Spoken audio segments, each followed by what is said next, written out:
आज हम लोग स्टडी करेंगे Biot-Savart law. Biot-Savart law current conducting wire कितना मैग्नेटिक फील्ड बनाएगा इस पे डिपेंड है। जैसे मान लिया जाए यह एक करंट कंडक्टिंग वायर है, ठीक। इस करंट कंडक्टिंग वायर में करंट की वैल्यू है आई। हमने क्या किया, देखो ये पूरा वायर मैग्नेटिक फील्ड पैदा करेगा, लेकिन हम पूरा वायर नहीं लेंगे, इसमें से एक छोटा सा सेक्शन काटेंगे। यहाँ एक छोटा सा मैंने सेक्शन ले लिया जिसको हम लोग एलिमेंट डीएल बोलेंगे, और डीएल और इसमें जो करंट फ्लो हो रहा है दोनों को मिला के यानी डीएल डॉट आई को हम लोग बोलेंगे करंट एलिमेंट, ठीक है। ये करंट एलिमेंट यहां से आर डिस्टेंस पर एक पॉइंट पी है जहां पर मैग्नेटिक फील्ड कितना बनाएगा ये फाइंड आउट करना है। चूंकि डीएल डॉट आई करंट का एक डायरेक्शन है इस वायर के थ्रू, और डीएल को हम मिलाएंगे एक वेक्टर, मतलब इस दोनों को मिला के हम वेक्टर मानेंगे, और करंट एलिमेंट और पी को मिलाने वाली लाइन जिसको हम आर बोलते हैं, यह भी एक पोजीशन वेक्टर है क्योंकि यह पी का पोजीशन बता रहा है। कहां से? डीएल से। करंट एलिमेंट और पोजीशन वेक्टर आर के बीच का एंगल थीटा है। तो पी पर मैग्नेटिक फील्ड की वैल्यू, क्योंकि डीएल बहुत छोटा है तो मैग्नेटिक फील्ड भी बहुत कम होगा, तो डी भी डायरेक्टली प्रोपोर्शनल टू आई, यानी जो यहां मैग्नेटिक फील्ड पैदा होगा वह आई के डायरेक्टली प्रोपोर्शनल है, यानी आई ज्यादा तो मैग्नेटिक फील्ड ज्यादा। डी भी प्रोपोर्शनल डीएल, यानी इस सेक्शन के डायरेक्टली प्रोपोर्शनल है। डी भी प्रोपोर्शनल 1/r², मतलब करंट एलिमेंट और पी को मिलाने वाली लाइन के स्क्वायर का इनवर्सली प्रोपोर्शनल है। अब एक चीज और इसमें देखने वाली बात है, ध्यान से समझिए कि डी भी आई पे डिपेंड करता है, डीएल पे डिपेंड करता है, और इनके बीच के डिस्टेंस के स्क्वायर का इनवर्सली प्रोपोर्शनल है। एक चीज हम इसको थोड़ा सा बाहर समझ लें। जैसे मान लिया जाए यह करंट एलिमेंट था डीएल आई, हमने कई पॉइंट लिया, एक पॉइंट यहां लिया 1 नंबर, हाँ, जो कि डिस्टेंस कितना होना चाहिए, आर ही होना चाहिए, और यहां से इसका डिस्टेंस कितना है आर।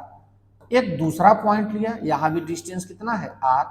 एक तीसरा पॉइंट लिया, यहां भी डिस्टेंस कितना है आर, और एक चौथा पॉइंट लिया, यहां भी डिस्टेंस कितना है आर। तो ये देखा कि वही करंट है, वही डीएल है, वही आर है, लेकिन ये देखा कि जो लाइन, जिस लाइन में करंट जा रहा है वहां पर मैग्नेटिक फील्ड की वैल्यू क्या है, 0। यहां पर मैग्नेटिक फील्ड की वैल्यू थोड़ी ज्यादा मिले, यहां की मैग्नेटिक वैल्यू थोड़ी ज्यादा मिले, यहां पर मैग्नेटिक फील्ड की वैल्यू सबसे मैक्सिमम मिला। तो हमने ये देखा कि करंट एलिमेंट और पोजीशन के वेक्टर के बीच का जो एंगल है, जैसे ये एंगल तो 0 था, जो लाइन उसी पर था वो एंगल 0 था, ये एंगल थोड़ा बड़ा था, ये एंगल और बड़ा था, ये एंगल और बड़ा था, तो हमने देखा यहां पर वैल्यू मैग्नेटिक फील्ड की ज्यादा मिली। तो ये क्या लफड़ा है? तो कहीं ना कहीं एंगल बढ़ने से मैग्नेटिक फील्ड की वैल्यू बढ़ रहा है। तो साइन थीटा में थीटा की वैल्यू 0 की वैल्यू 0 और 90 की वैल्यू मैक्सिमम यानी +1 होता है। मतलब ये हुआ कि हम किस ट्रिग्नोमेट्री रेशियो को यूज करो, साइन को यूज करें कि कॉस को यूज करो कि टेन को यूज करें, तो हमारे लिए कौन है, साइन थीटा, क्योंकि थीटा की वैल्यू बढ़ने से साइन थीटा की वैल्यू बढ़ती है। तो चूंकि एंगल बढ़ने से मैग्नेटिक फील्ड की वैल्यू बढ़ती है, यानी साइन थीटा की डायरेक्टली प्रोपोर्शनल है, यानी जो मैग्नेटिक फील्ड यहां पर बनेगा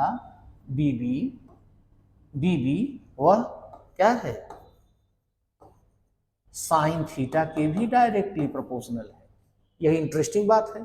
अब एक बात और जान लीजिए, एक बात यहां और समझने वाली बात है, वो क्या है, क्या हम इसी एंगल का यूज कर सकते हैं, इस एंगल का यूज नहीं कर सकते? तो उस पर भी हम लोग चर्चा कर लेते हैं। अगर ये वाला एंगल की, अगर हम पूरे लाइन की बात करते हैं कि स्ट्रेट लाइन है और यह थीटा है, तो ये कितना होगा 180 माइनस थीटा। तो अगर हम बात साइन थीटा की बात करें तो ठीक है, ये साइन थीटा है। और इसकी बात करें तो क्या लिखेंगे, साइन 180 माइनस थीटा। और सब जानते हैं कि sine 180 minus theta equal to क्या होता है, साइन थीटा। इसका मतलब क्या हुआ, हम चाहे 180 माइनस थीटा लिखें और चाहे साइन थीटा लिखें, वैल्यू तो सेम आएगा। यानी चाहे ये वाला एंगल ले चाहे ये वाला एंगल ले, काम आपका वही होना है।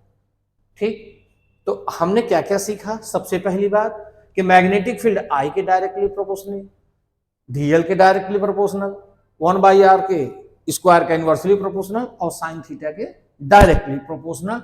यानी 1 2 3 4 यानी 4 चीजों पे डिपेंड करता है। ये बात क्लियर हुई। इसको हम हटा लेते हैं, यहां से जगह मेरा बच जाएगा। अब देखिए, तो हमने यहां क्या लिखा है, इसलिए लिख दिया ताकि कंफ्यूजन ना हो। करंट एलिमेंट डीएल आई, ठीक है, और एंगल बिटवीन थीटा क्या, angle between DL and R. अब देखिए, अब हम इनको मिला लेते हैं। तो D B proportional I DL sine theta upon क्या, आर स्क्वायर। और जब भी कोई प्रोपोर्शनल हटता है तो क्या आता है, कांस्टेंट आता है। सिंपल सी बात है, इक्वल का साइन लग जाएगा। तो D B equal to mu not upon 4 pi I D L sine theta upon R square. अब म्यू नॉट क्या है, म्यू नॉट को हम लोग बोलते हैं परमिबिलिटी ऑफ फ्री स्पेस। क्या बोलेंगे, permeability of free space. Okay, अब हमारा बायो सेवर्ट लॉ कंप्लीट। हम यहाँ एक चीज और लिख लेते हैं, यानी म्यू नॉट अपान 4 पाई की वैल्यू होगा 10⁻⁻7। तो म्यू नॉट की वैल्यू कितना होती है, 4 पाई इंटू 10⁻⁻7। ठीक हो गया बायो सेवर्ट लॉ। ओके।